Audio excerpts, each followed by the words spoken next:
गाडी लावता पावसात वगैरे अशा प्रकारे साप खोटून बसू शकतात.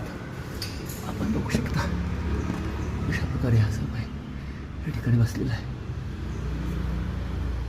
त्याला आता पोचून काढणं पण कठीण आहे, पण मी प्रयत्न करेन.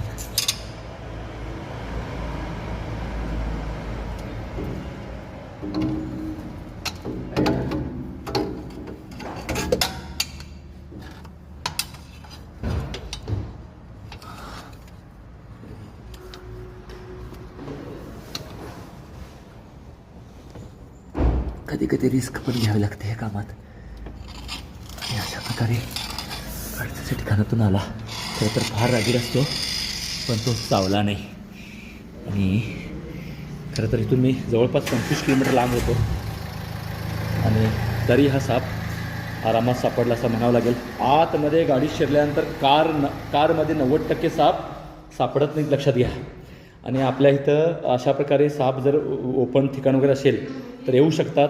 कार काय आपण रोज चेक करून बसू शकत नाही. म्हणजे सापामध्ये काळजी घ्यायची म्हणजे आपण काय काळजी घेणार, तर कुठल्याही ठिकाणी साप येऊ शकतात. वेरुळ जातीचा हा चेकर्ड किलबॅक म्हटलं जातं आहे. शांत जरी वाटत असला तरी सर्वात रागीट साप आहे हा.